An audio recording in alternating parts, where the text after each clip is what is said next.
Everyone it's me Hamzain you are watching HTX. Welcome back to the channel. कैसे हैं आप सब? ठीक ठाक हैं, उम्मीद करता हूँ अच्छे होंगे, खैर खैरियत से होंगे, एंजॉय कर रहे होंगे। और आज जिस वीडियो पे हम रिएक्ट करने वाले हैं उसका टाइटल कुछ ऐसे है कि क्या टाइटल है वैसे? टाइटल ये है कि जनाब इस योगी की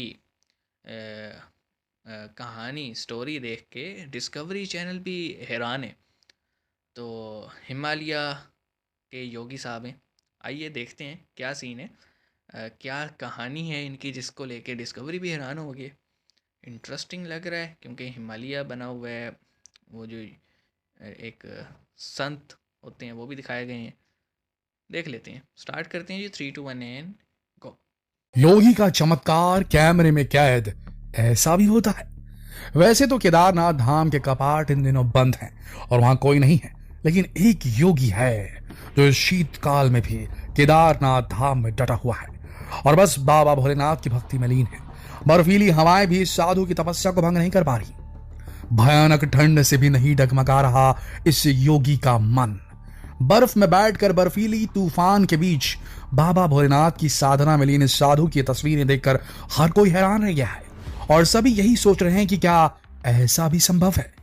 दोस्तों, आज के हमारे इस वीडियो में हम बात करेंगे बाबा भोलेनाथ के भक्त ललित महाराज की, जिन्हें लोग हिम योगी के नाम से भी जानते हैं। साथ ये भी जानेंगे कि आखिर ये साधु संत इतनी ठंडी में भी कैसे खुद को तपस्या में लीन कर लेते हैं। क्या है इसके पीछे का विज्ञान, या फिर विज्ञान नहीं, ये कुछ और ही है। आइए जानते हैं। हिमालय सदियों से साधना का केंद्र रहा है। आस्था, योग और आध्यात्म की अविरल गंगा यहीं से बहती है। गुफाओं कंदराओं में साधुओं के कठिन तप से जुड़े कई किस्से और कुछ साक्ष्य आज भी हमें रोमांचित करते हैं। यहाँ आज भी अनेक प्राचीन गुफाएं मौजूद हैं जहां ऋषि मुनियों ने घोर तप किया। सन 1980 और 90 तक भी यहाँ अनेक साधक देखे जा सकते थे, लेकिन धीरे धीरे इनकी संख्या इक्का दुक्का तक सिमट गई। उन्हीं में से एक है ये हिम योगी भी।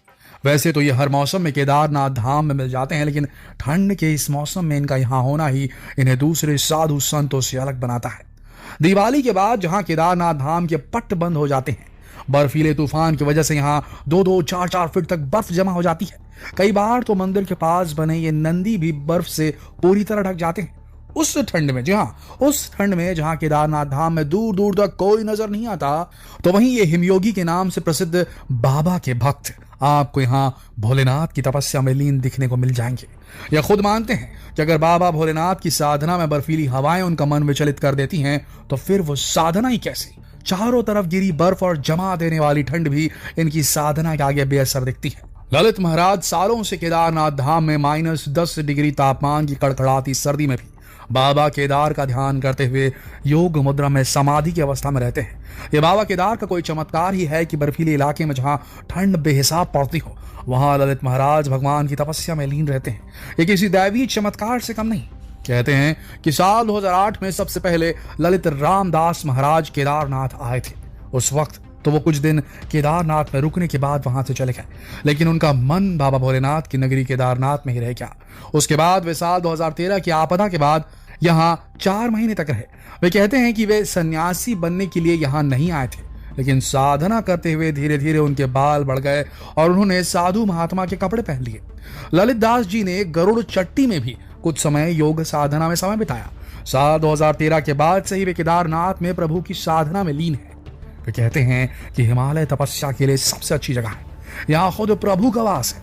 ललित दास जी अब केदारपुरी में पुराने पैदल मार्ग में रामानंद आश्रम में रहते हैं। वे यहाँ केदारनाथ आने वाले उन श्रद्धालुओं की भी मदद करते हैं जिनके पास वहां रहने के लिए या रात बिताने के लिए ठिकाना नहीं होता। साथ ही वे यहाँ रहने वाले जानवरों की भी सेवा करते हैं। इनके आश्रम की ओर से यात्रा के मौसम में हर दिन तीर्थ यात्रियों के लिए भंडारे का आयोजन भी किया जाता है। हर साल लाखों लोग भंडारे में शामिल होते हैं। यात्रा शुरू होने से लेकर कपाट बंद होने तक लगातार भंडारा चलता रहता है। इनका यह आश्रम केदारनाथ धाम में मेन मंदिर से मंदाकिनी और सरस्वती नदी के संगम से 200 मीटर की दूरी पर है। दोस्तों, केदारनाथ 3 तरफ से ऊंची चोटियों से घिरा है। 2700 मीटर से लेकर 6950 मीटर की ऊंचाई में फैले 67 वर्ग किलोमीटर का यह पूरा इलाका है। यहाँ सर्दियों में कभी कभी 50 फीट तक बर्फ गिर जाती है। यहाँ बर्फ पर पैर पड़ते ही जहाँ लोगों के खून जम जाते हैं, वहां देखिए कैसे इस हिमयोगी को कोई फर्क नहीं पड़ता। कैसे ठंडी हवाओं और बर्फबारी के बीच भी भक्ति में लीन है ललित महाराज। दोस्तों, आपने नागा साधुओं के बारे में तो सुना ही होगा। उनके बहुत से ऐसे वीडियोस भी देखे होंगे जिसमें वो हिमालय की बर्फीली ठंड में बिना कपड़ों के रहते हैं, बर्फ से पानी निकाल कर स्नान भी करते हैं। लेकिन क्या आपने कभी सोचा है कि आखिर ये साधु ऐसा कर कैसे लेते हैं? कैसे ये लोग बर्फ में भी रख लेते हैं अपने शरीर को गर्म? और क्यों साधु संत हिमालय में ही करते हैं तप? दरअसल हिमालय में प्रकृति के सैकड़ों चमत्कार देखने को मिलते हैं। हिमालय में एक और जहां कई अद्भुत झीलें हैं, तो दूसरी ओर हजारों फुट ऊंचे हिमखंड भी हैं। कहते हैं हिमालय की वादियों में रहने वालों को कभी दमा, टीबी, गठिया, चर्म रोग, आंखों के रोग जैसी कई परेशानियां होती ही नहीं है। यहाँ की हवाओं, यहाँ के पानी में ही वो जादू या कहें गुण हैं जो ऐसे रोगों को कोसों दूर रखती है। ऐसे में साधु संत तो ध्यान और योग के जरिए खुद को और भी ज्यादा मजबूत बना लेते हैं। ये साधु संत तपस्या के दौरान हिमालय में ही यहीं के फल फूल खाकर ही जिंदा रहते हैं। कहते हैं कि ठंड से बचने के लिए ये साधु योग करते हैं, अपने विचार और खान पान दोनों में ही संयम रखते हैं। संन्यास लेना सबके बस की बात नहीं है। सन्यासी जीवन बिताना बेहद कठिन होता है दोस्तों, और मुश्किलों भरा होता है। सन्यासी बनने के लिए एक व्यक्ति को सभी तरह के मोह माया का त्याग कर अपने आप को अपने इष्ट की आराधना में जीवन समर्पित करना होता है। बहुत से नियमों का पालन करना होता है। परिवार का त्याग, एक वक्त का भोजन, ब्रह्मचर्य का पालन, जमीन पर सोना, मांग कर खाना, भीड़ भाड़ से अलग रहना जैसे बहुत से मुश्किल कामों को करना पड़ता है। नागा साधुओं की बात करें तो आपने उन्हें भस्म लपेटे देखा होगा, जिसे धुनी भी कहते हैं। इस धुनी का उनके जीवन में बहुत बड़ा रोल होता है। नागाओं की धुनी भी एक रहस्य है। नागा साधुओं की धुनी साधारण अग्नि नहीं होती। इसे शुभ मुहूर्त में सिद्ध मंत्रों से प्रज्वलित किया जाता है, और इस धुनी में, इस राख में इतनी शक्ति होती है जिसे शरीर पर लपेट लेने से उन्हें ठंड का एहसास कम हो जाता है। ये एक वैज्ञानिक। ओ भाई साहब, कैसे यार, मतलब इतनी ठंड में? आम तौर पे आप ठंड वाले इलाके में जाए ना, एक दो दिन तो आपकी बॉडी को एडजस्ट होने में लग जाते हैं, और उसके बाद भी आप जैकेट्स, थर्मल और सब कुछ लेने के बाद भी आप अंदर से कांप रहे होते हैं। और ये भाई तो भाई विदाउट प्रॉपर ड्रेसिंग्स ठंडे पानी में नहा रहे हैं और बर्फ़ में बैठे जो है ना अपना ध्यान लगा रहे हैं, मेडिटेशन कर रहे हैं। क्या बात है भाई। अ, मेरे ख्याल में मुझे ऐसा लगता है कि यहाँ पे जो दो तरह के योगियों का जिक्र हुआ है, एक जो थे नागा योगी, और एक ये हिम योगी जिन्हें कहा गया है। तो मुझे लगता है कि डिफरेंट ब्रांचेस तो हैं, लेकिन जो नागा योगी का जिक्र है उसमें उन्होंने कहा कि वो एक स्पेशल एक आग लगा जो है, जिसे कहते हैं, क्या कहते हैं वो जो प्रॉपर जिस राख पे वो मंत्र पढ़ते हैं और उसको अपने बॉडी पे लगाते हैं तो उन्हें ठंड नहीं लगती।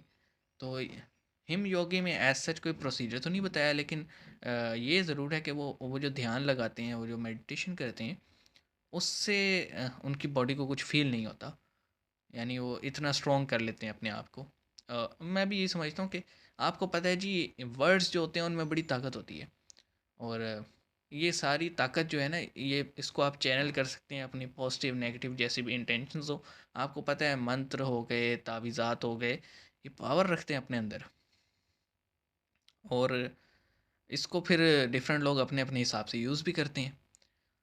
तो हमने ये देखा कि ये भाई, मुझे तो सीरियसली ये वीडियो देख के ठंड लगने लगी, जैसे मैंने वीडियो में भी जिक्र की है कि मुझे तो बिल्कुल कपकपी सी लग गई। मुझे तो लगता है वीडियो एंड करके हमें हीटर वीटर चलाना पड़ेगा। लेकिन भाई, क्या बात है। ये बेसिकली मैं समझता हूँ ये आपका, जैसे आप कहते हैं ना, आस्था, ईमान, अकीदा, बिलीव, ये सब उस पे मैटर करता है कि आप जब ठान लेना, आप अपने माइंड से और अपने दिल से और मेडिटेशन में फुल कंसंट्रेट हो जाएं, फिर आप मेरे ख्याल में कुछ भी अचीव कर सकते हैं। ये चीज़ हमने वीडियो में भी देखी। अच्छा लगा जनाब। मिलते हैं नेक्स्ट वीडियो में। अपना ख्याल रखिएगा। इस तरह की मज़ीद सजेस्ट कीजिएगा। सी यू गाइस।